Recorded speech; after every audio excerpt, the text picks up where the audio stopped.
안녕하세요. 영화 콘텐츠 제작 크루 언더플로어가 제작하는 영화 팟캐스트 방송 펀치 드렁크 무비의 명작 토파보기 편 녹음 진행을 맡은 피타입니다. 오늘 소개할 영화는 기록적인 행보를 이어가고 있는 작품입니다. 제78회 베니스 국제영화제 은사자상 수상작입니다. 또한 제94회 아카데미 시상식에서 총 12개 부문의 후보에 이름을 올리는 기염을 토하며 올해의 아카데미 최다 노미네이트 작품이기도 합니다. 바로 제인 캠피온의 파워 오브 도그입니다. 이번 아카데미 시상식에서 눈에 띄는 부분 중 하나는 OTT 서비스의 오리지널 영화들이 많이 이름을 올렸다는 점인데요. 넷플릭스 영화인 파워 오브 도그도 이 중 하나에 해당합니다. 확실히 영화의 범주가 2년간 코로나를 거치면서 많이 바뀌었다는 생각을 하게 되는데요.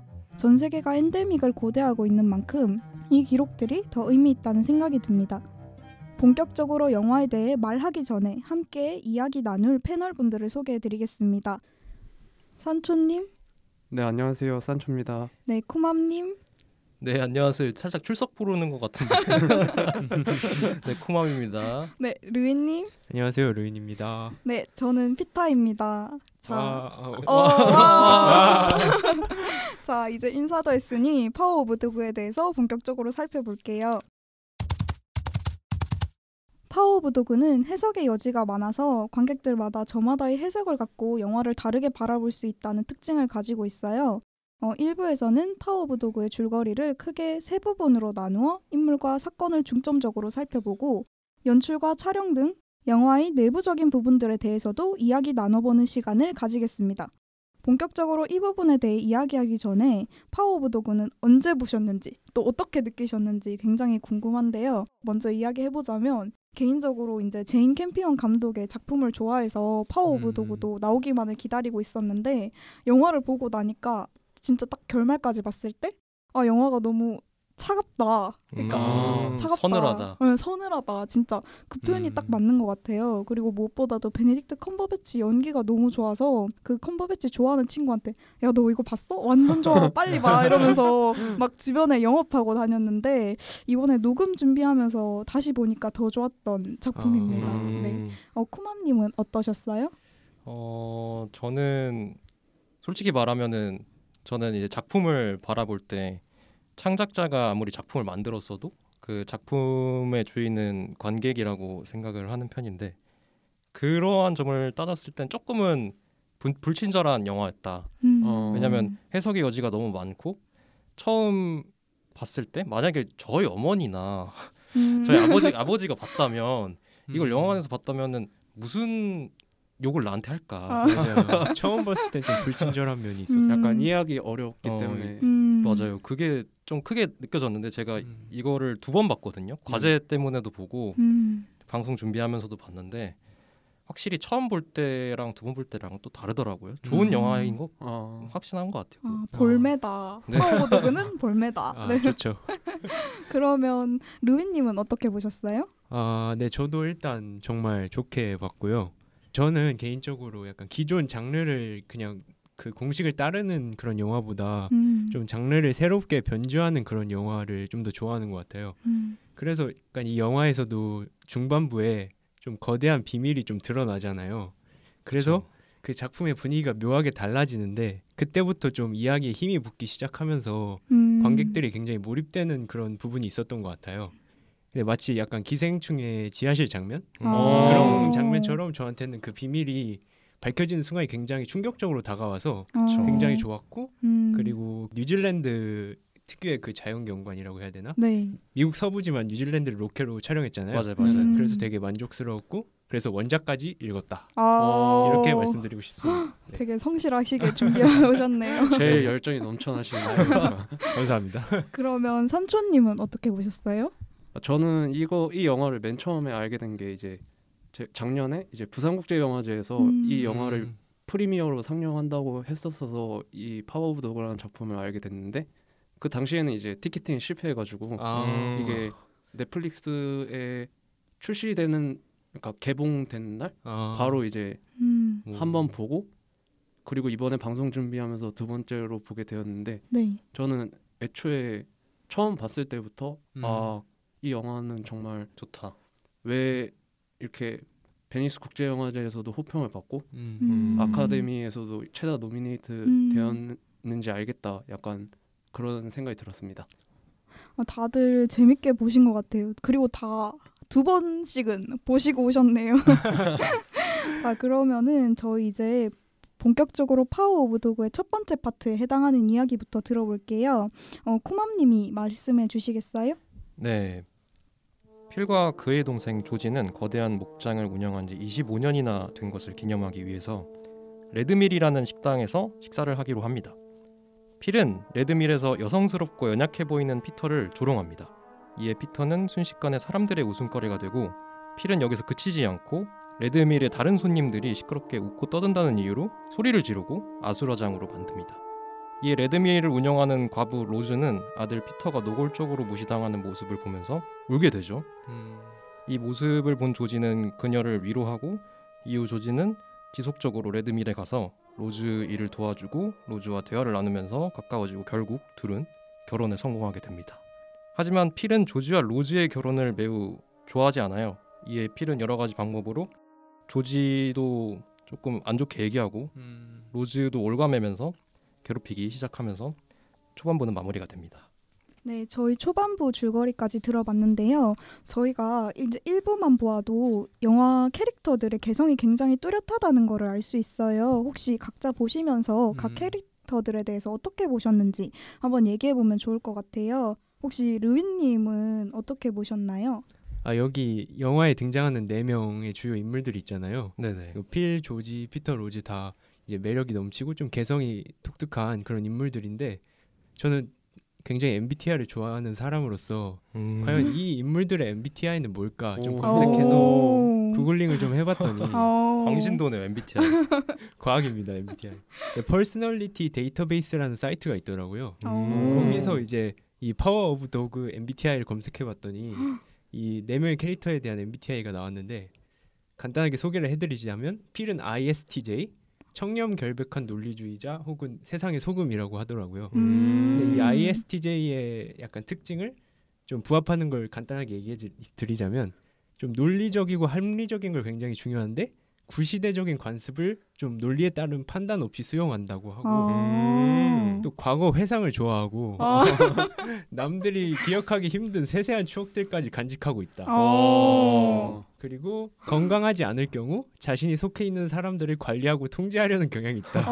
완전 맞네요. 과학이네요. 그게 완전 맞네요. 그리고 피터도 그 INTJ라고 하는데 용이 주도한 전략가 이름부터 좀 매치되는 게 있죠. 그렇죠. 그래서 목표를 설정하면 실현될 때까지 전념하고 그리고 대다수 사람에게 해결하기 어려울 것처럼 보이는 장애물을 전략을 통해 이겨낸다. 그리고 이들이 느끼는 감수성은 인간에 관한 것이라기보다 자연이나 인공물에 관한 그런 것에서 좀 감수성을 느낀다고 하더라고요. 네. 찰떡이네요. 네, 그래서 굉장히 이 2명의 MBTI가 찰떡같이 떨어진다 이렇게 느꼈습니다. 아니 진짜 과학인데요, 이 정도면은? 맞죠. 네.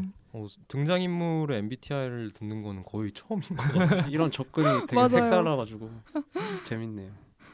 그러면 혹시 산초님은 필에 대해서 어떻게 보셨나요?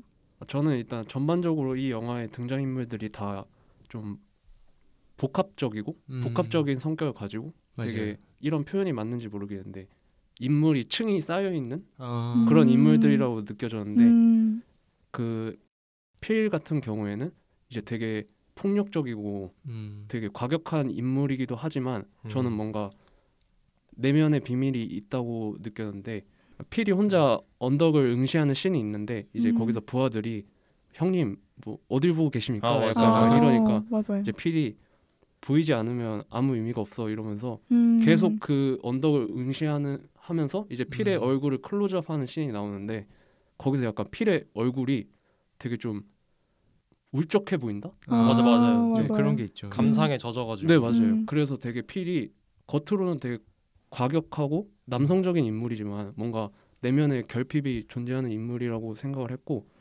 피터 같은 경우에는 이제 여성적으로 보이는데 필이 이제 조롱을 하잖아요. 그렇죠. 그럼에도 불구하고 막 울거나 그러지 않고 혼자 이제 분노를 삭히면서 분노의 훌라후프를 하잖아요. 분노의 훌라후프. 네, 그런 걸 보고 되게 통제력이 있고 생각보다 내면이 강한 인물이다. 그렇게 느꼈던 것 같아요. 산초님이 말씀해주신 것처럼 네네. 필이랑 피터가 나오는 장면이 사실 영화의 극적인 재미가 제일 올라가는 장면이라고 할 수 있을 것 같은데 맞아요. 그러면 혹시 쿠맘님은 이제 두 인물이 붙는 장면이나 두 인물이 등장하는 장면에서 주인공의 캐릭터 성격을 특별히 느낄 수 있었던 부분이 있으신가요? 저는 어떤 예술 작품을 보든 스토리가 있는 예술 작품을 볼 때 그 초반부 등장이 가장 중요하고 그 등장에서 인물들의 성격을 유추할 수 있다고 생각을 하는데 네네. 필이 등장을 했던 건 그 혼자 그 카우보이복을 입고 올라와가지고 조지한테 말을 하잖아요. 오늘 우리가 몇 년 됐게 막 이런 식으로 물어보잖아요. 그게 첫 등장이었던 걸로 기억을 하는데 맞아요. 그 대사를 보면 조지가 필한테 물어봐요. 형은 집에서 씻었어? 씻어봤어? 막 이런단 말이에요. 그리고 다음 장면으로 넘어가서도 이제 필은 카우보이복을 깨째째한 좀 복장으로 맞아요. 입고 있고 조지는 정장을 입고 있는데 맞아요. 이걸로도 그냥 인물의 성격을 보여준다고 생각을 해요. 그리고 필은 조지를 말할 때 어이 뚱보 막 이러잖아요. 맞아요. 이것도 그냥 괴팍한 성격이다. 이 정도로 느껴졌고 피터가 처음 나온 장면도 이제 조화를 만들고 있는 맞아요. 장면이었는데 이런 성격의 유형이구나. 어떻게 보면 꽃이라는 것 자체가 많은 예술 작품을 논할 때 연약해 보이지만 뭐 장미를 예로 들자면 연약해 보일 수도 있지만 가시는 있잖아요. 맞아요. 뭐 이런 식으로 해석이 될 수도 있겠다. 가시까지는 생각하지 못했습니다. 맞아요. 그렇게 해석이 됐어요. 저는 이러한 인물들이구나. 그리고 초반에 설명을 엄청 잘해가지고 좀 집중을 할 수 있었다. 네, 저는 좀 아까 필의 등장씬 하면서 떠올랐던 건데 그 원작 소설에서도 필 등장하면서 이제 목재 바닥이라고 해야 되나요? 그래서 삐걱삐걱거리면서 올라오잖아요. 네. 네네네. 근데 여기 원작 소설에서도 그 필의 발소리에 관한 부분이 있거든요. 굉장히 사뿐사뿐 걸었지만 그게 필인지 단번에 알아차릴 수 있었다. 그러니까 그런 점이 있었고 피터에 대해서도 소리 없이 걸었다 이런 묘사가 있더라고요. 그래서 그 부분이 좀 성격을 좀 보여주는 게 아닌가 싶었어요. 되게 재밌는 연출인 것 같아요. 맞아요. 책에서도 그렇고 영화에서도 그렇고 저도 이렇게 얘기해 주신 거에 살짝 덧붙이자면 저는 필이랑 조지와의 관계가 제일 흥미로웠거든요. 사실 영화 초반부터 저는 필이 아까 말씀해 주셨던 것처럼 야, 이 뚱보야 이렇게 이야기하는데도 불구하고 잠은 또 동생이랑 같이 자고 막 동생이 진짜 로즈랑 결혼할까 봐 전전긍긍하면서 야, 내가 부모님한테 편지 보냈어 막 이러잖아요. 근데 조지는 그거를 이미 예상이나 한 듯이 나 이미 결혼했어 이러잖아요. 그러니까 얼마나 둘이 그러니까 필이 옛날부터 조지한테 집착을 했는지 알아볼 수 있는 대목이고 그 실제로 이제 조지하고 로즈가 결혼해서 집에 도착했을 때 이제 조지랑 로즈의 소리를 들으면서 필이 가만히 있다가 약간 눈물이 고이는 장면이 있어요. 맞아요. 그 장면 보면 이제 필이 얼마나 외로움을 느끼고 있는지 알 수 있죠. 이제 그쵸. 그 다음 장면이 사실 이제 필이 그 브롱코 헨리의 안장을 만지는 장면이거든요. 그러니까 이 사람은 기본적으로 마음에 공허가 있고 뭔가 어딘가 연결되고 소속되고 싶어하다는 그런 욕망이 강한 캐릭터라고 생각을 해요. 그리고 이제 아까 양복이랑 카우보이 의상으로도 말씀해 주셨듯이 사실 외적으로도 조지랑 필이랑 차이가 많이 나잖아요. 그렇죠. 필 같은 경우에는 되게 날카롭고 이제 되게 뭐라고 해야 되지? 존재감이 강한 그런 캐릭터인데 사실 조지는 이제 필이랑 그 카우보이 사람들이 모여 있는데 들어오든 말든 신경도 안 쓰고 말해도 모르고 약간 이런 캐릭터지만 조지는 굉장히 또 감옥하고 다정다감한 그런 측면이 있는 캐릭터라고 볼 수 있을 것 같아요. 그리고 또 첨언을 해보자면 조지가 지속적으로 그 농장인가요? 그 목수하는 데 있잖아요. 네. 거기서 차를 타고 가거든요. 근데 그죠. 그 차를 타고 가는 장면을 필은 조금 그림자 짙은 말이 있는 공간에서 연출적으로 그걸 보여줘요. 근데 그게 어떻게 보면 조지는 사회로 나가는 그 빛을 보여주고 필은 좀 고립된 그거를 보여주거든요. 근데 그걸 보면서 여자분과 사랑을 나누는 것도 사회화의 일종이다. 이렇게 보였거든요. 오, 되게 신선한데요. 그래서 그 당시의 사회인 거죠. 저는 그렇게 느껴졌고 거기서 이제 당연히 이제 로즈 이야기가 나오는데 저는 로즈가 자기 아들한테 그런 걸 당해서 막 울잖아요. 맞아요. 그리고 또 당시 사회상에서 그 피터의 행동이 조금 독특하게 보일 수도 있는데 그걸 다 포용해주고 맞아요.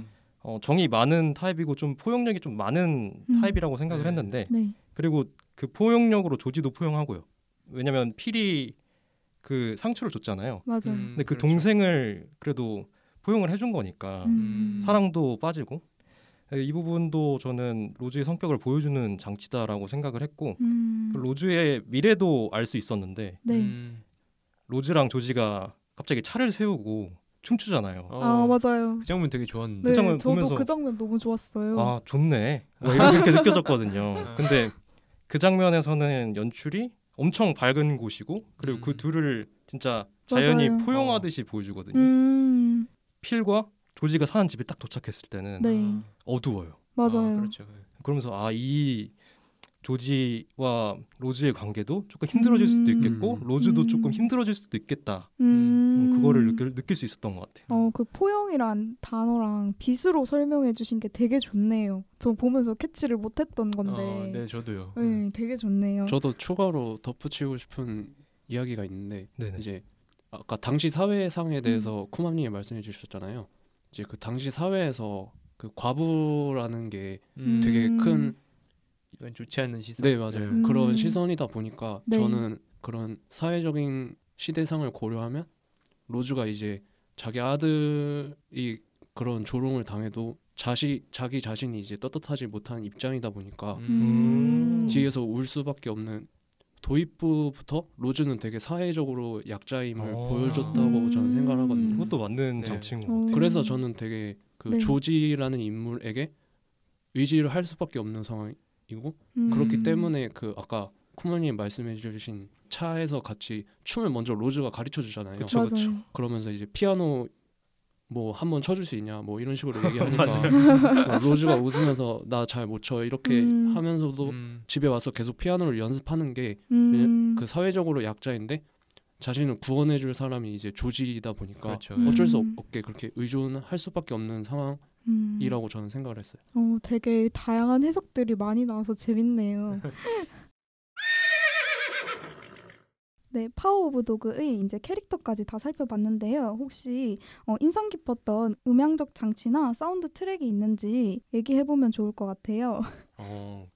저는 사실 잘 모르긴 하거든요.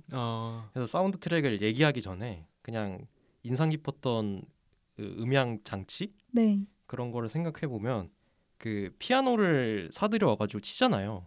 그 그쵸. 로즈가. 네. 근데 또 진짜 조용히 올라와가지고 맞아. 비아냥하듯이 무시하듯이 너 그거밖에 못 치냐? 나는 기타로도 이거 치는데 막 이런 식으로 하면서 필이 하잖아요. 그렇죠. 그럼 그 부분이 좀 웃겼거든요. 네. 웃기기도 하고 와 로즈 입장에서는 얼마나 짜증이 날까. 맞아요. 좀 섬뜩하기도 했어요. 저는 그 네. 장면이. 저 너무 필이 얄미웠어요. 그 장면에서 진짜. 맞아요. 자기 기타 좀 더 잘 친다고. 맞아요.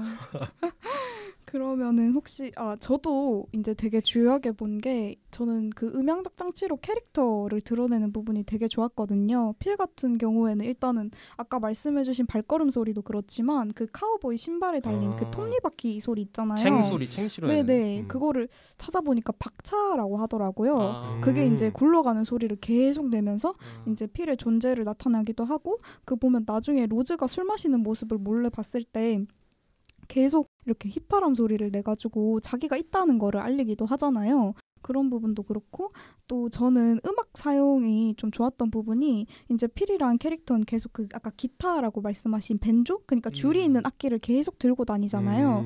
그것 때문인지 모르겠지만 현악기를 사용해서 필이 등장하고 있음을 나타내고 그리고 로즈는 피아노랑 관련이 되게 깊은 캐릭터잖아요. 그래서 로즈가 등장할 때는 피아노 건반의 두드림이 좀 도드라지는 음악을 사용하는 거 그리고 나중에 필이랑 로즈랑 갈등이 좀 첨예해질수록 둘의 현악기나 이제 피아노 음악이 이제 같이 혼용돼서 사용되는 부분이 되게 내가 시각적으로도 그렇고 내가 청각적으로도 한 번에 그 갈등을 파악할 수 있다는 점에서 되게 흥미로웠던 음악 사용이었던 것 같아요. 그러면은 루이님 어땠어요? 네.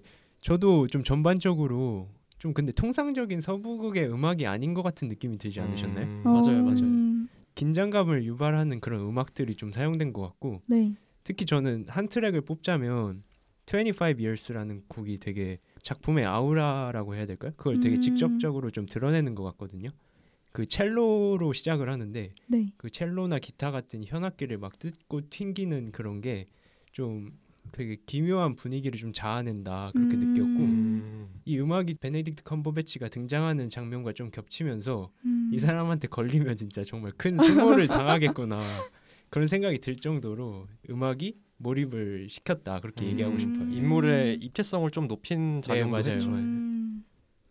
그러면은 제가 보기엔 산초님이 제일 잘할 것 같은데. 맞아요. 음자랄.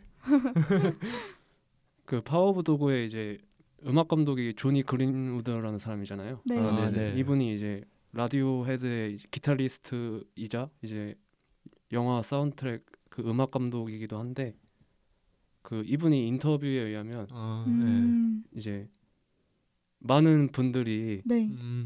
자신의 음악이 이제 인물의 캐릭터를 잘 대변했다라는 의견을 많이 주시는데 사실상 그거는 얻어 걸린 거다. 근데 겸손한 그렇게 건가? 봐주시니 되게 감사할 따름이다. 인터뷰를 통해서 그렇게 말했어요? 네네 그렇게 얘기를 했고요. 네. 모르겠네. 그 아까 피타님이랑 이제 네. 루이님이 말씀해주신 것처럼 베네딕트 컴버배치가 등장하는 씬에서는 첼로와 비올라를 통해서 네. 이제 남성성과 억압된 한 당시 아. 사회성을 표현하고자 했다고 얘기를 했고 로즈가 등장하는 씬에는 그 피아노를 많이 사용했다고 인정하기는 했어요. 네. 얼추 맞췄네요, 그래도. 그리고 마지막으로 저 역시 이제 루이님이 말씀해주신 것처럼 일반 서부극 느낌의 노래가 아니라 되게 긴장감 있게 이렇게 음악적으로 연출한 것 같은데 이거는 아마 조니 그린우드의 음악 스타일이 되게 그런 것 같아요.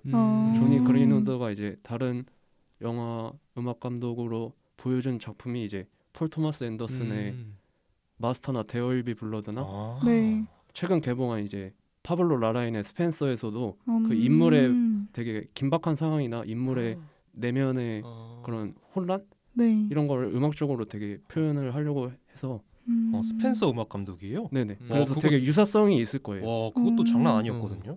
아 좋으셨어요? 네, 진짜 짱이었어요. 스펜서. 아 진짜요? 음악적으로 저도 잘 모르는데 스펜서 했을 때 좀 압도당한 느낌이 있어가지고 빨리 봐야 되는데. 자, 그럼 지금까지 파워 오브 도그의 첫 번째 파트에 대해서 이야기해봤는데요. 이번에 두 번째 파트에 대해서 한번 들어볼까요? 네. 의대생인 피터는 방학을 맞이해 로즈가 있는 필의 목장으로 향합니다. 한편 로즈는 필의 괴롭힘을 견디지 못하고 술에 의존하며 하루하루를 죽지 못해 살아가는데요. 그럼에도 불구하고 필은 지속적으로 피터와 로즈를 압박합니다. 하지만 필에게는 말 못할 내면의 비밀이 있었습니다. 필은 그에게 말 타는 법을 가르쳐준 사람이자 목장 일을 가르쳐준 브론코 헨리를 은밀하게 추억합니다. 필은 브론코 헨리의 이름이 새겨진 손수건을 오감으로 느끼면서 혼자 목욕을 하는데요. 피터는 우연히 필의 비밀을 알아차리게 됩니다. 피터는 필의 아지트에서 육체의 미라는 잡지를 찾게 될 뿐만 아니라 필이 혼자 목욕하는 것을 목격하게 되죠. 필은 피터와 눈이 마주친 후 피터에게 고함을 지르며 피터를 쫓아냅니다. 네, 두 번째 파트도 잘 들었는데요. 이제 2부에서 필이 동성애자였음이 밝혀지잖아요. 그러면서 저희가 풀리지 않았던 퍼즐이 이제 맞춰지는 느낌이 드는데 이에 기반해서 다시 한번 인물의 성격에 대해서 이야기해보면 좋을 것 같아요. 네. 혹시 한번 이야기해 주실 르윈님? 네, 제가 먼저 한번 말해보자면 이 비밀이 밝혀지고 지금까지 했던 필의 행동들이 조금 이해가 되기 시작했어요. 굉장히 어떤 방어 기제랄까? 그 자기 모순으로 되게 점철된 캐릭터라고 저는 생각을 했거든요. 굉장히 마초적이면서도 예일대 고전학과인가? 그렇게 나오고 맞아요.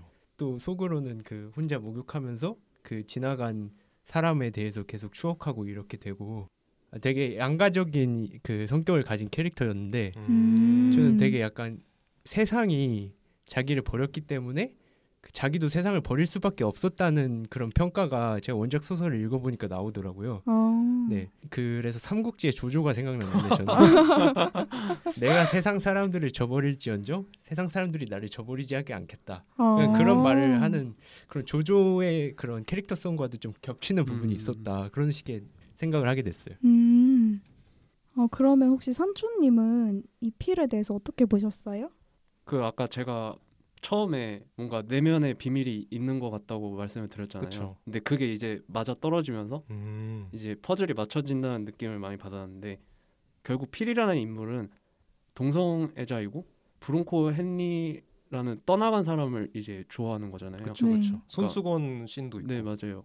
그래서 그러니까 이런 표현이 적절한지 모르겠는데 망령에 대한 사랑, 그러니까 불가능한 사랑이자 맞아요. 과거의 시간에 봉인되어 있는 네. 사람을 사랑하는 거죠. 진짜 그런 것 같아요. 네. 네. 근데 이제 그런 사랑을 들키면 안 되고 당시 사회에서 네.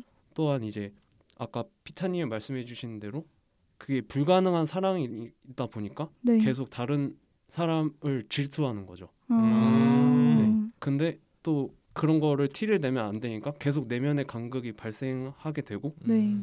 자신의 사랑을 표현하는 방식이 이제 다른 혐오를 생성해내는 방식으로 자기 사랑을 표현을 한다고 생각을 해요. 네.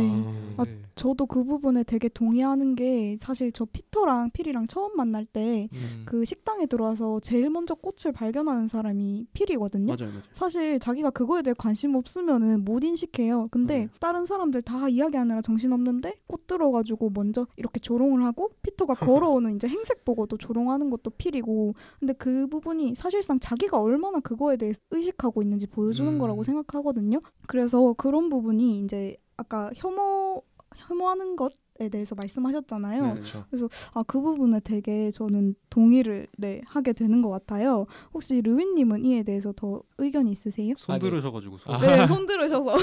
근데 제가 이거를 꼭 짚고 넘어가야 되는 게 원작 소설에 그거에 대한 조금 구체적인 디테일이 나오거든요. 사실 그 종이꽃? 네네네. 필이 종이꽃을 집었던 거는 네. 일부러 자극하려고 집은 거라고 나오거든요. 아. 왜냐하면은 필은 처음부터 네. 이 종이꽃을 피터가 접었다는 거 알고 있었어요. 원작 소설에서. 왜냐하면은 네. 그 사실 이 원작 소설을 읽어보면 네. 피터의 아버지를 이제 필이 사실상 이제 트라우마를 일으켜서 죽게 만든 약간 원흉같이 그려지는데 네. 피터의 아버지가 필이랑 이제 술을 마시는 그런 사건이 있었는데 네. 거기서 자기 아들이 종이꽃을 접을 정도로 굉장히 섬세하고 예민한 아이다 이런 식으로 털어놓은 적이 있었거든요. 네. 근데 굉장히 마초적인 이 필은 이걸 네. 되게 못마땅하게 생각해서 이거를 일부러 지적하려고 네. 한번 넌 혼나봐라 약간 이런 식으로 벼르고 있다가 일부러 집은 거거든요. 소설에서는. 네.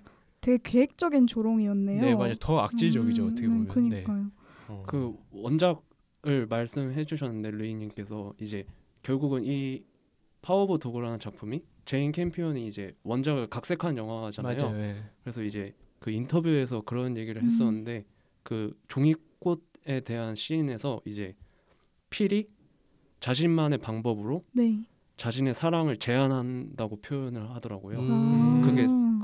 그게 사랑 표현의 방식인 거죠. 필은 새로운 자신의 사랑을 그렇게 새로운 혐오를 통해서 보여준다. 초등학생 감성인데. 약간 뒤틀린 사랑 그런 느낌인데. 그러면 필의 외형적인 부분도 저는 되게 흥미로웠던 것 같아요. 이제 의상이 보면은 같이 다니는 패거리랑 되게 다르잖아요. 이제 눈에 확 들어오고 항상 중심에 서 있고 혹시 이 부분에 대해서 더 이야기해 주실 부분 있을까요? 그 부분은 이게 형식주의적 측면에서 봤을 때 그냥 다른 그 외적인 요소를 배제하고 그냥 작품만을 분석을 했거든요. 네.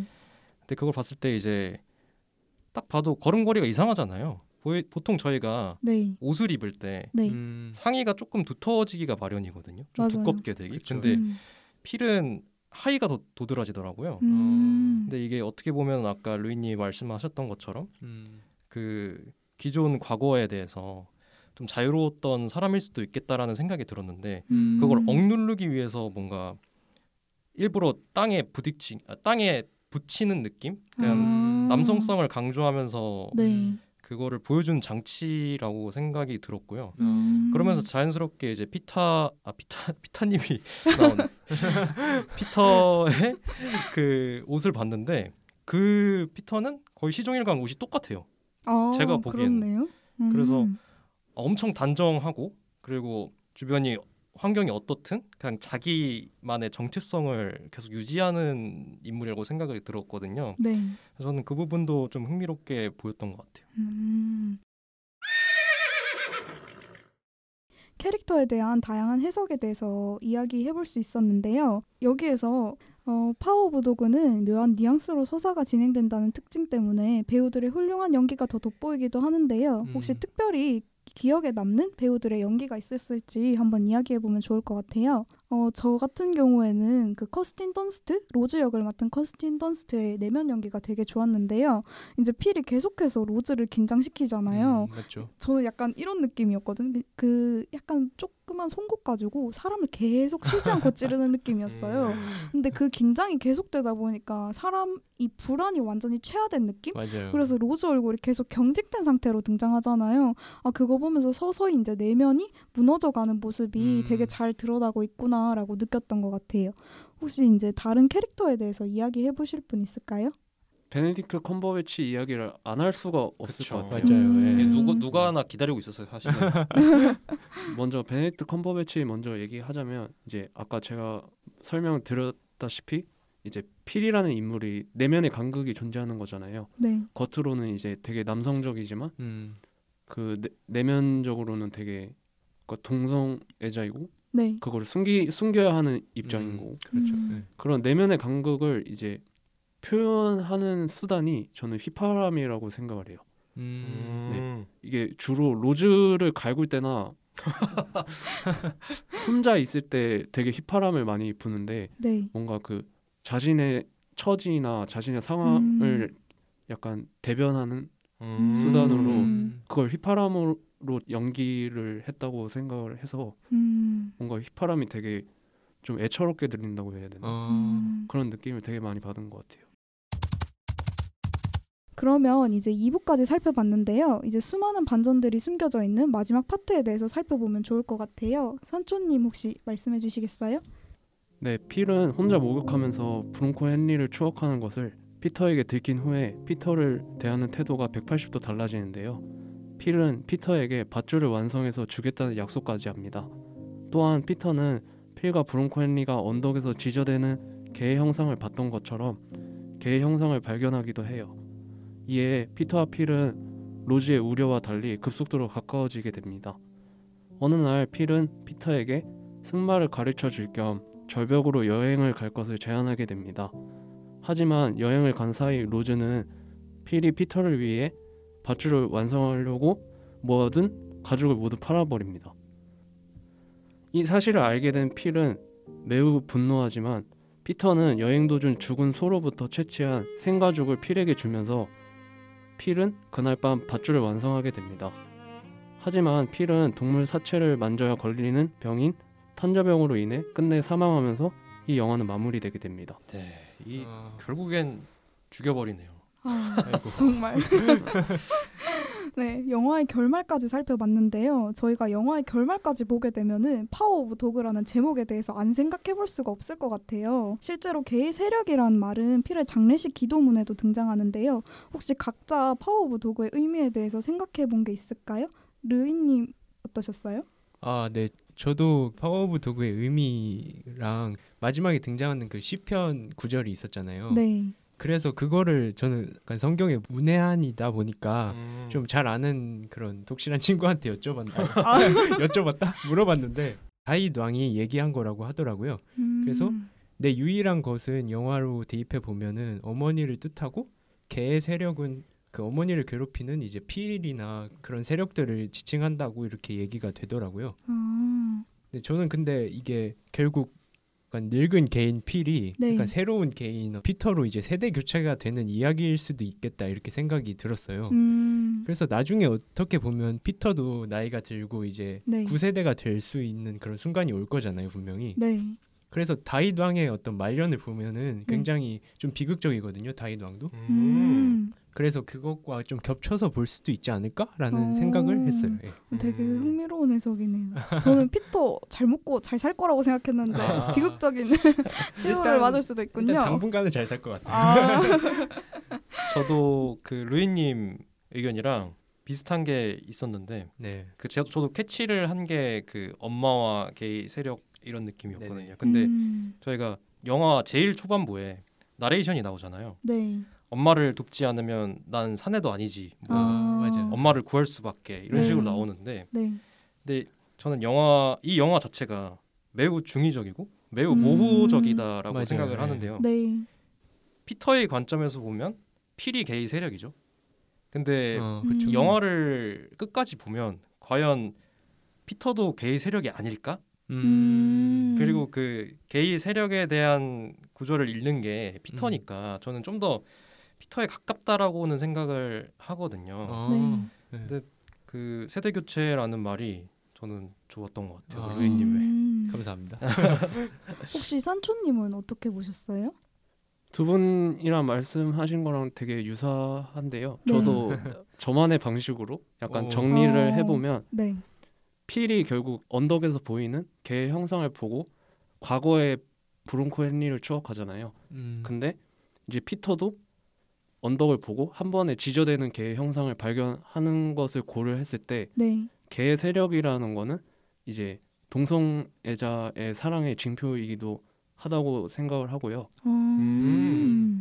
결국은 결과론적으로 봤을 때는 필은 과거에 브론코 헨리라는 인물을 사랑하고 피터도 필을 죽이긴 했지만 필이 죽고 나서 결과론적으로는 과거에 죽은 귀신을 사랑하는 거죠. 왜냐하면 피터가 동성애자이기 때문에. 네. 아 그럼 피터를 계속 저를 왜? 죄송합니다. 그럼 피터가 필을 좋아하셨다라고 보는 거예요? 네. 저는 절대 아닌 것 같아요. 저도 그렇게 생각 안 했어요. 이게 그 토마스 세비지의 동명 그 원작 원작을 네. 보면 알 수가 있는데 그 토마스 세비지가 자전적인 이야기를 반영해서 이 원작을 만들었기도 하고 또한 이제 제인 캠피온이 파워 오브 도그를 각색할 때 피터라는 인물이 토마스 세비지에서 따온 인물이니까 네. 그렇게 해석을 하신 거예요, 그럼? 네, 저는 피터가 동성애자라고 생각을 합니다.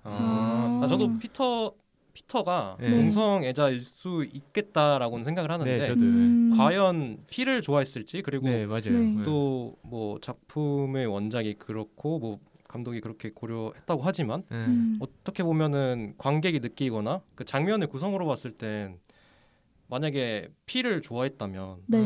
그 밧줄을 좀 보관할 때도 네. 잘 보관하고 아. 그리고 그 불안함을 표시할 수 있는 장치가 마지막에 나왔어야 됐는데 그걸 오히려 나오지 않고 자기 엄마랑 그 새아빠가 서로 껴안는 걸 뭔가 뿌듯한 표정으로 해냈다 맞죠. 이런 표정으로 맞아요, 본단 말이에요. 맞아요. 그래서 사랑하진 않았던 것 같다는 개인적인 의견을. 근데 저는 그 밧줄을 좀 오래 보긴 하거든요. 아. 그래서 뭔가 감정을 느낀 것 같긴 해요. 분명히 약간 미안함은 있을 것 같아요. 그렇게까지 했어야 했나 약간 이런 느낌. 저는 그래서 이제 루이님의 세대 교체라는 표현이 되게 적절한 표현인 것 같아요. 진짜 네. 좋은 표현이었던 결국 것 같아요. 결국 둘 다 이제 과거의 망령을 사랑하는 동성애자이지만 필은 이제 그 사랑을 그 브론코 헨리의 안장을 되게 이렇게 모셔두듯이 그렇죠. 변태같이 만지잖아요. 이제 그런 식으로 추억하는 꼭 그거를 되게 신성시하고 되게 그런 인물인 반면 네. 피터는 이제 본인의 죄책감도 있을 거고 네.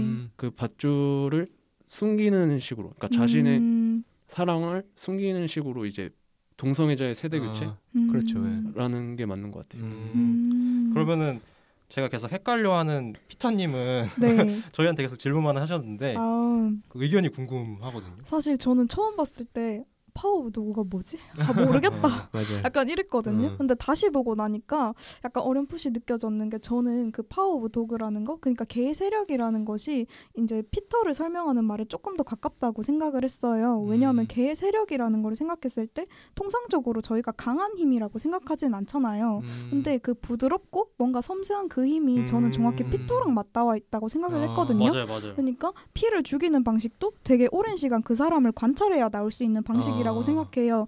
피터가 필이 장갑을 절대 끼지 않는 걸 알고 있었고, 그리고 이제 피터가 이제 필한테 약간 조금 내가 당신을 알고 있다, 약간 담배 피면서 약간 좀 묘한 뉘앙스를 풍기잖아요. 그렇죠. 그러니까 그런 부분도 이제 필을 되게 오랜 시간 관찰해서 진짜 정확히 한 번에 폐부를 딱 찌르는 느낌이었거든요. 맞아요. 그래서 그런 힘이 사실상 피터의 힘을 상징하는 게 아닌가 이런 생각이 들었던 것 같아요. 진짜 공감이 되는. 그러면 피터가 개니까 네. 필은 늑대 아닐까요? 그것까지는 아니다. 근데 저도 여러분의 말씀을 들으면서 약간 설득돼 버렸기 때문에 약간 피터랑 필을 둘 다 의미하는 것 같다 이런 생각은 드는 것 같습니다. 네, 파워 오브 도그에 대한 다양한 해석도 한번 들어봤는데요. 파워 오브 도그에서 또 눈에 들어오는 지점이 개 말고도 굉장히 다양한 동물들이 등장하잖아요. 네. 사실 저는 이거에 대해서 그냥 귀엽네 이렇게 많이 나오네 이렇게 생각을 했는데 혹시 이것도 계속되다 보니까 특별한 의미가 있나 싶더라고요. 혹시 제가 말해볼까요? 네. 저는 이제 토끼라는 동물을 대하는 태도에서 이제 인물의 내면도 드러난다고 생각을 했어요. 왜냐하면 맨 처음에 토끼가 영화에 등장하는 거는 이제 피터가 그거를 집에서 무자비하게 이제 해부를 하니까 이제 로즈가 놀라면서 이런 거는 집에서 좀 하지 말라. 이제 그렇게 얘기하잖아요. 근데 지금까지 영화에서 드러난 피터의 성격이 거기서도 잘 드러난다고 생각하는데 되게 은둔자이고 여성성 있는 것처럼 보여지지만 정교하고 자기 내면이 단단한 거죠. 자기 마음대로 자기가 계획한 바를 이제 이뤄낼 수 있는 그런 정교함을 가진 인물.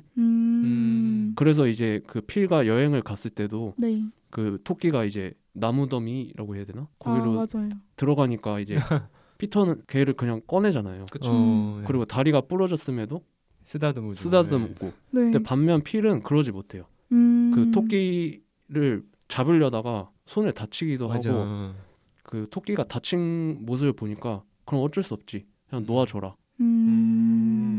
네, 그걸 보고 이제 저는 토끼가 이제 필의 연약한 내면을 보여주고 반면 그 피터의 강한 그런 결단력, 자기 마음대로 컨트롤할 수 있는 그런 걸 보여주는 장치라고 생각을 했어요.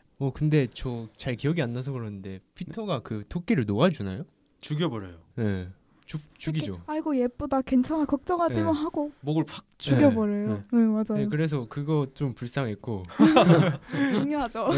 또 못 꺾는 거 하니까 생각난 건데 중간에 그 음식점 할 때 치킨 나오잖아요. 그래서 닭 좀 잡아달라고 하는데 거기서도 목을 꺾잖아요. 맞아요. 그래서 좀 못 꺾기에 달인 살인에 능통한. 저는 아까 산초님이 이제 말씀해주셨던 것처럼 동물에도 상징이 있듯이 파워 오브 도그에는 다양한 상징이 더 많다고 생각을 하거든요. 그래서 대표로 이제 장갑을 낀 인물과 장갑을 끼지 않은 인물이 이제 구분되는 평이 많은데 혹시 이 부분은 피터님이 설명해 주실 수 있나요? 사실 제가 이거에 대해서 궁금한 입장인데 그 보면은 영화 장면 중간에서 필이 이제 소를 거세하는데 그것도 장갑도 안 끼고 그냥 맨손으로 맞죠. 하니까 상처 나죠. 네, 상처 나기도 하고 옆에 있는 팀원이 약간 경악하는 눈빛으로 바라봐요. 그리고 약간 뭐지? 약간 이런 눈으로 바라보기도 하고 그리고 영화 중반에 이제 그 로즈가 가죽을 팔아버리고 나서 그 인디언한테 장갑을 받고 되게 소중하게 다루잖아요. 이런 장갑이라는 설정이 계속 등장하는데 왜 등장하는 거지? 이런 의문이 들었거든요. 혹시 저랑 눈이 마주친 산초님이 이 부분에 대해서 이제 많은 해외 관객들도 되게 궁금했나 봐요, 이 부분이. 그래서 제인 캠피언한테 이제 여쭤봤거든요. 네. 여쭤보셔서 제인 캠피언이 좀 지인이신가요? 가까우신가 봐요. 그래서 제인 캠피언이 이 부분에 대해서 그냥 간단하게 얘기를 했는데 아까 소부터 얘기를 하면 결국 거세를 한다는 거 소를 중성화시키는 거잖아요. 그렇죠. 근데 이제 그 인물을 필이 그 소를 중성화시키는 게 사실상 이제 필 역시 동성애자이기 때문에 남성성과 여성성이 공존하는 인물이어서 사실상 같이 중성화가 된 거다. 네. 근데 그 부분에서 필이 장갑을 끼지 않고 있다는 것은 그 내면이 결국 되게 취약하다. 그걸 드러나기 위해서 그렇게 얘기를 했고 이제 로즈는 그 소 가죽을 다 팔아버리고 장갑을 받기 전까지는 장갑을 끼지 않아요. 그러다 보니까 그 내면이 되게 취약해서 내면적으로 무너지고 그렇기 때문에 알코올 중독자가 된 거고 술에 의존하게 됐죠. 네네. 그래서 저는 이런 인터뷰를 고려했을 때 장갑이 내면을 스스로 보호할 수 있는 존재냐 아니냐를 구분짓는 상징이라고 생각을 해요. 진짜로 다양하게 해석해볼 여지들이 많은 것 같은데요. 저희가 이제 1부에서 내적인 요소들을 중점적으로 다뤘는데 다음 2부에서는 제인 캠피온이 쓴 여러 기록들과 전작들 그리고 배우들에 대해 이야기해보는 시간을 가지면 좋을 것 같습니다. 네, 2부에서는 어떤 다양한 이야기들과 의견들이 오고 갈지 벌써부터 기대가 되네요. 영화 사운드 트랙 중 하나인 조니 그린우드의 25 Years 짧게 듣고 돌아오겠습니다.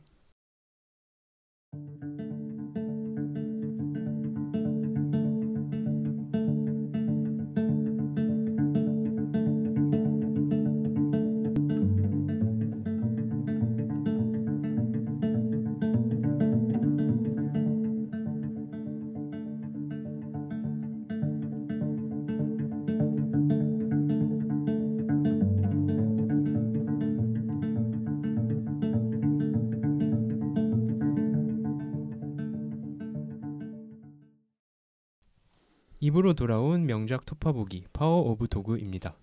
지난 1부에서는 파워 오브 도그의 서사와 내부적인 요소들에 대해서 깊게 이야기했습니다. 2부에서는 본격적으로 파워 오브 도그의 감독인 제인 캠피온과 배우들을 중점적으로 외부적인 이야기들을 해보는 시간을 가져볼게요. 먼저 제인 캠피온이 쓰고 있는 기록들에 대해 먼저 살펴보고 제인 캠피온의 영화 스타일에 대해 살펴보면 좋을 것 같아요. 근데 제인 캠피온이라는 감독이 되게 커리어도 길고 되게 기록을 갈아치우고 있는 여성 감독이잖아요. 네. 그렇죠. 우선 그 피아노라는 작품으로 칸 영화제에서 황금종려상을 수상하면서 이제 여성 감독 중 최초로 황금종려상 수상자라는 타이틀을 가지고 있잖아요. 또한 피아노라는 작품으로 아카데미 각본상도 수상한 바가 있으며 네. 감독상 후보에도 올랐었는데 안타깝게도 그때는 받지를 못했어요. 근데 이번에 다시 한번 파워 오브 도그가 아카데미 감독상 후보에 오르면서 제인 캠피온은 아카데미 감독상 후보에 2번 지명된 최초의 여성 감독이라는 기록을 보유하고 있는 대단한 감독이라고 생각을 해요. 맞아요. 정말 꾸준히 작품 활동을 하시기도 하고 정말 영화를 낼 때마다 새로운 기록들을 쓰시는 것 같아요. 네. 제인 캠피온 감독의 영화 스타일이나 전작들과 비교를 해보면 좋을 것 같은데 혹시 이제 전작들 아까 말씀해주신 피아노 혹시 다른 작품들을 보신 분이 있나요? 네, 저는 이번 방송 준비하면서 한두 편 정도 제외하고 네. 제인 캠피온의 장편 영화를 쭉 팔로우업을 해봤는데 네. 피아노만 이제 알던 것이 좀 후회될 정도로 괜찮은 이야기들이 굉장히 많더라고요. 그래서 약간 아까 제인 캠피온이 네. 익숙하지 않은 작업의 재료들을 마주할 때 어떤 힘이 솟구치는 것을 느끼고 정복하고 싶어진다라는 이야기를 했다고 하더라고요. 좀 이 말처럼 네. 약간 시대극이나 네. 전기 영화 형식 그런 것처럼 우리가 잘 알지 못하는 어떤 시대의 인물의 감정을 좀 스크린에 옮겨내는데 굉장히 능한 그런 감독이신 것 같고 네. 작품을 좀 꼽아보자면 그 한 여인의 좀 선택을 다룬 여인의 초상이랑 그리고 문학가의 삶을 좀 그려낸 책상 위의 천사 그리고 브라이트 스타 이 작품이 되게 좋았어요. 근데 상대적으로 좀 이제 인더컷이나 좀 홀리 스모크 같은 좀 현대극들은 좀 아쉽더라고요 저한테. 저도 제인 캠피온 감독을 되게 좋아해가지고 저는 사실 피아노를 영화 수업 시간에 처음 봤거든요. 근데 수업 과제고 뭐고 영화가 너무 좋은 거예요. 그래서 그때 이후로 이제 제인 캠피온 감독님의 작품을 막 챙겨보면서 느낀 건데 저는 그 주로 여성 캐릭터들을 중심으로 많이 내세우잖아요. 그렇죠. 근데 여성 캐릭터들이 공통적으로 어떤 외부의 압력이나 어떤 힘에 어떤 억압을 받거나 내가 위협을 받아도 내가 휘어지더라도 절대 약간 무너지진 않을 것 같은 느낌 있잖아요. 그런 여성 캐릭터한테 단단한 느낌이 배어있는 게 저는 너무 좋은 것 같아요. 그래서 이번에는 남성 캐릭터들이 주연인데도 불구하고 이제 그 각 남성들의 어떤 그런 내면, 심리 변화 이런 것들이 굉장히 잘 나타나 있다는 점이 좋았던 것 같아요. 그래서 앞으로도 제인 캠피온 감독님이 열일해 주시면 좋겠다. 많이 보고 싶다. 약간 이런 마음입니다. 근데 좀 과작 성향이 있으신 좀 감독님이시잖아요. 이거 파워 오브 도그도 12년 만인가? 되게 맞아요. 8년 만인가 되게 오랜만에 낸 영화라고 들었거든요. 그러면 혹시 산초님도 제인 캠피온 감독님에 대해서 혹시 하고 싶은 말씀이 있으실까요? 네, 저는 아까 루이님이 말씀해주신 것처럼 특정 시대를 되게 잘 다루는 감독이기도 하지만 되게 이제 정교한 감독이어서 특정 소재에 되게 많은 상징성을 부여해서 네. 자신이 주장하는 바를 시각적으로 표현하고자 하는 감독이라고 생각을 해요. 이번 파워 오브 도그도 그렇고 피아노에서도 그렇고 되게 상징하는 바가 많잖아요. 그렇죠. 네. 상징성을 엄청 중요시하는 감독인가 보네요. 네네. 저는 그렇게 생각을 해요. 그렇죠. 이번 파워 오브 도그도 그 상징성에 인정을 받아서 아카데미 시상식에도 12개 부분에 후보가 올랐잖아요. 네, 그렇죠. 네. 이번에 나무주연상이랑 뭐 나무조연상, 여우조연상 굵직한 부분에도 이름을 올렸다는 점이 매우 인상 깊은데 네. 혹시 저희가 간략하게 예측을 해보자면 네네. 어떻게 될지 이번 아카데미 피타님은 어떻게 될 것 같아요 이번 아카데미? 저는 일단 나무주연상은 사실 안 보긴 했는데 킹 리차드 연기한 윌 스미스가 받을 것 같고요. 네. 왜냐면 다른 영화제에서 상을 많이 받고 있는 것 같아서 유력하다고 하더라고요. 네. 네. 그리고 얼마 전에 사실 시네리를 읽고 왔기 때문에 저는 시네리의 선택 따라서 여우주연상은 제스카 차스테인으로 가겠습니다. 네. 그러면 르윈님은 어떠세요? 네, 저는 작품상을 좀 말해보자면 넷플릭스가 잔혹사가 있잖아요. 그쵸. 그래서 이번에 과연 탈 수 있을까? 로마나 아이리시맨, 뭐 네. 트라이얼 오브 더 시카고 이런 네. 쟁쟁한 영화들이 있었는데 못 탔잖아요. 그쵸. 근데 이번 파워 오브 도그는 뭔가 탈 것 같고 네. 탔으면 또 좋겠어요. 그만큼 좋은 작품이니까. 근데 근데 약간 우려하는 포인트는 최근에 넷플릭스가 또 너무 잘 나가다 보니까 네. 요금도 인상하고 네. 되게 좀 약간 어떤 횡포 아닌 횡포 같은 부분이 있는데 네. 좀 이제 넷플릭스가 극장 영화라든지 이런 거에 좀 투자를 많이 해줬으면 좋겠다. 이걸 기점으로 그 정도 밝히고 싶습니다. 예. 그럼 나무주연상, 여우주연상은 몰라요? 어떻게 될지? 저는 그냥 스펜서의 크리스틴 스튜어트가 받았으면 좋겠고 여우주연상은 네. 나무주연상은 제가 파워 오브 도그를 이제 설명하는 입장이니까 베네딕트 컴버배치가 받으면 어떨까 싶습니다. 예. 그럼 산초님은 어때요? 살짝 벨파스트 광신도셔가지고 저는 이제 작품상은 아마 케네스 브래너의 벨파스트가 받을 거라고 생각을 해요. 네, 왜냐하면 벨파스트가 7개 부문 후보 노미네이트 됐고 네. 그리고 케네스 브래너의 자전적 이야기도 하고 되게 좀 정치적인 요소가 개입이 되면 네. 그런 종교적인 갈등, 이런 내전을 다루고 있는데 네. 지금 유럽에서 전쟁도 현재 일어나고 있고 네. 그런 걸 고려했을 때 저는 벨파스트를 줄 것 같다. 아. 작품상은 그렇고요. 네.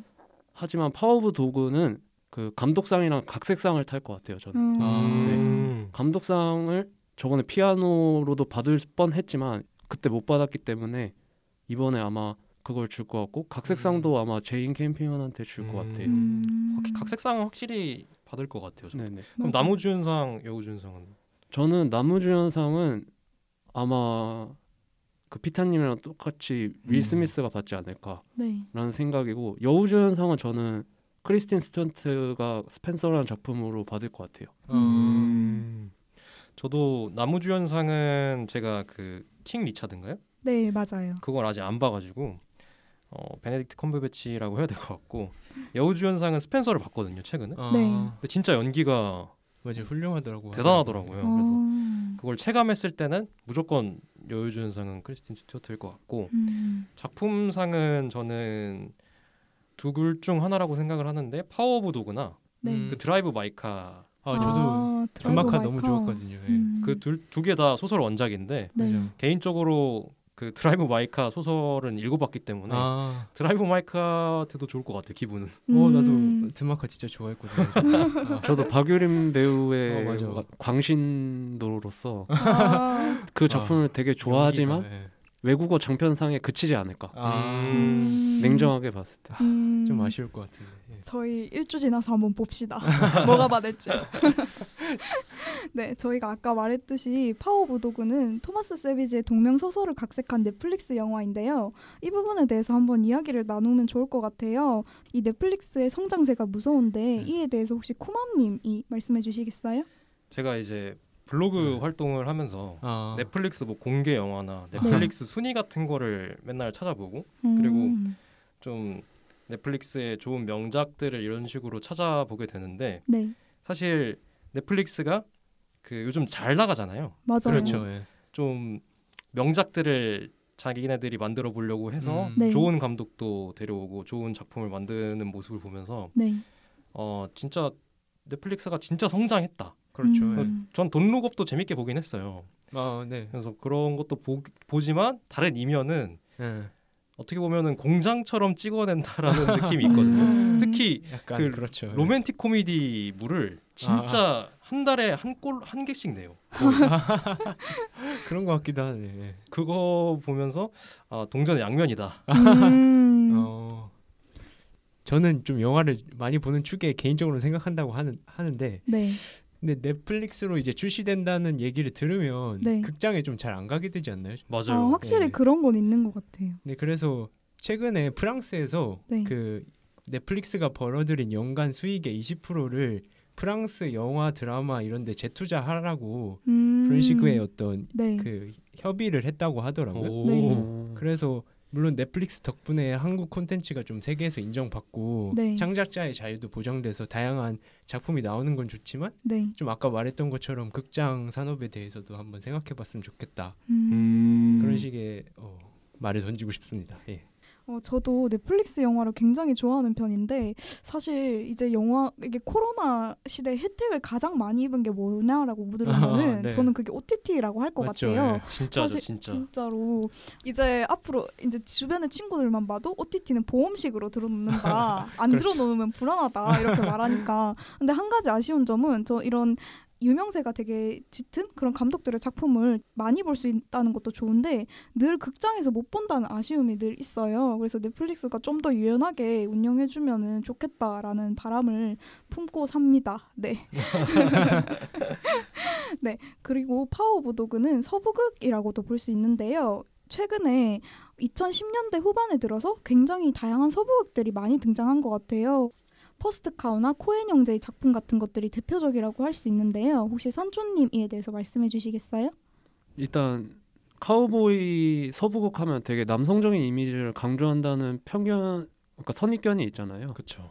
근데 코엔 현재 이제 카우보이 노래 같은 작품은 이제 물론 그런 카우보이의 모습도 보여주지만 그 특정 단편에서는 이제 사랑에 대해 다루고 그런 카우보이의 인간적인 측면을 다룬다는 점에서 네. 최근 트렌드가 이제 단지 그런 남성적인 모습만을 강조하고 있지는 않은 것 같다라는 생각이 들어요. 퍼스트 카우 역시 이제 네. 서부 그 포트랜드라는 지역을 네. 기반으로 이제 두 카우보이의 우정에 대해 다뤘으니까. 맞죠. 예. 네, 저도 한 가지 의견을 좀 덧붙이고 싶은데 네. 제가 좀 사학과로서 어. 미국의 한번 역사와 좀 연결시켜 보면 사실 저는 웨스턴이 미국의 어떤 신화 같은 거라고 생각하거든요. 약간 단군 신화처럼 네. 우리나라에 미국이 역사가 짧다 보니까 이 되게 신화 같은 게 없어서 네. 그 국민 의식이라고 해야 되나? 그런 부분이 조금 부족한 것 같은데 그런 걸 어떤 웨스턴 장르에서 충족하고 있다고 저는 생각을 하거든요. 근데 최근에 2010년대 후반에 들어와서 좀 미국 정치가 좀 양극화가 심해지고 이제 그 트럼프 대통령이 좀 당선이 되면서 네. 이제 어떤 소수자나 여성에 대한 좀 헤이트 발언들이 좀 있었잖아요. 네. 그렇죠. 그래서 이제 과연 그런 시대에서 문화 예술계는 과연 미국이란 게 뭘까? 그 트럼프 대통령이 Make America Great Again이라고도 하고 네. 바이든 대통령이 뭐 America is back 뭐 이런 식의 표현도 사용하는 것처럼 좀 미국의 위대한 정신에 대해서 네. 좀 진지하게 고민하기 시작한 것 같은데 그래서 진지하게 고민하기 시작한 게 바로 미국의 어떤 신화 근본으로 돌아가서 웨스턴 장르에 대해 좀 탐구한 게 아닌가? 그래서 최근에 많이 주목을 받았던 노매드랜드나 퍼스트 카우, 뭐 미나리 이런 작품들도 다 좀 웨스턴을 새롭게 해석한 거의 일종이라고 생각을 하거든요. 그래서 좀 그런 시도들이 약간 네오 웨스턴이라고 불리던데 굉장히 새롭다 그렇게 느껴졌어요. 저는. 예. 되게 유익한 강의를 듣는 것 같네요.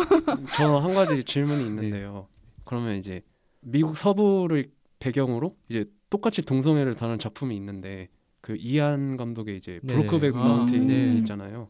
근데 그게 2005년 개봉인데 맞아요. 예. 그러면 그런 트럼프 세대 전에 이제 그런 걸 다뤘기 때문에 더 탁월한 작품이고 그래서 그럼 아카데미 감독상이랑 그런 걸 다 거머쥔 건가? 아 근데 이제 웨스턴 장르들이 계속 변주되어 오는 역사적인 어떤 발걸음들이 있었을 텐데 브로큰백 마운틴도 분명히 그중 하나라고 저는 생각을 하고 네, 그 다양한 흐름들이 쌓여서 지금의 약간 새로운 모습들이 탄생하지 않았나 생각해 봅니다. 그럼 그게 약간 초속 같은 영화인 셈이네요. 되게 좋아하시나 보다. 신을 좋아해가지고.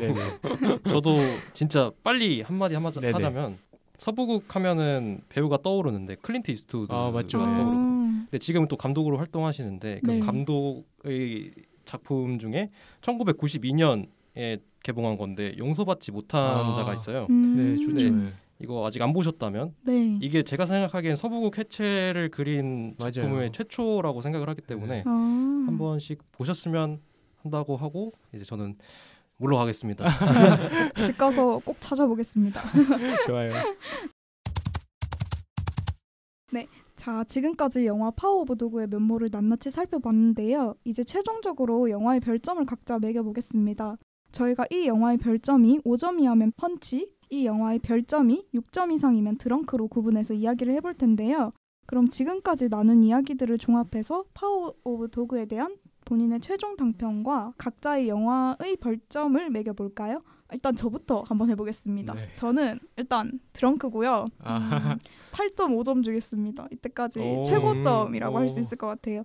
저는 한 줄 평은 부드러움과 섬세함이 곧 연약함은 아니니라고 하겠습니다. 좋네요. 네. 아유, 감사합니다.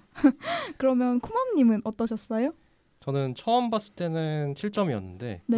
두 번째 볼 때 8점 정도로 취했던 것 같고요. 어, 그리고 간략하게 평을 남겨보자면 네. 서늘함과 모호함 사이를 연주하다 아, 이렇게 할 수 있을 것 같습니다. 멋있는데? 그러면 르인님은 몇 점 주시겠어요? 저도 똑같이 8.5점을 주고 싶고요. 제 한 줄 평은 네. 저의 시그니처죠. 아, 삼행시로 하겠습니다.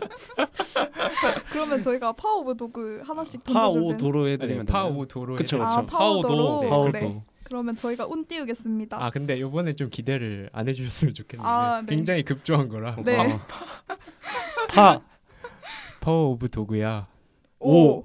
오스카 작품상은 네 거다. 도 도라이브 마이카는 안 되겠네.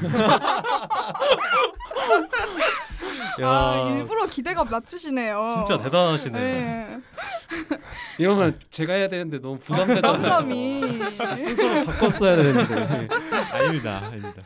자, 그럼 산초님은 몇 점 주시겠어요? 저는 9점인데 약간 오. 다른 분들이 오해하실까 미리 말씀드리면 네. 제가 녹음에 참여하는 작품은 다 제가 좋은 작품만 참여를 해요. 점수를 아. 후하게 주는 게 아니에요. 네. 알겠습니다. 망작도 좀 사랑해 주셔야 돼요. 제 한 줄 평은 애달픈 내면의 간극을 대신하는 사냥개의 서늘한 휘파람, 지켜야 할 사람을 구하기 위한 토끼의 밧줄 같은 결단력입니다. 와우. 저희 오늘 와우. 녹음한 내용이 다 들어가 있네요. 찢었다. 네. 네, 제인 캠피어는 인터뷰에서 이야기의 힘이란 누구든 접할 수 있고 이해할 수 있는 것이라고 생각해요 라고 말했습니다. 제인 캠피어는 영화를 통해 특정 시대에 살았던 사람들을 이해하고자 했으며 이 사람들의 이야기를 관객들에게 전달하여 누구든 접할 수 있도록 하고 있습니다. 파워 오브 도그 역시 불가능한 사랑으로 인해 새로운 혐오를 만들어내는 필뿐만 아니라 필의 주변 인물들의 심리를 잘 보여주면서 당시 시대의 사람들의 이야기를 훌륭히 전달하고 있습니다. 그렇기 때문에 제인 캠피오는 많은 사람들에게 찬사를 받으며 기록을 써내려가고 있는 것이 아닌가라고 생각해봅니다. 파워 오브 도그를 보시면서 당시 사람들의 이야기를 이해하고 아카데미 시상식의 열기를 집에서 느껴보시면 좋을 것 같습니다. 그럼 지금까지 진행의 피터, 패널의 쿠맘 루인 산초였습니다. 다음에 다음에 만나요.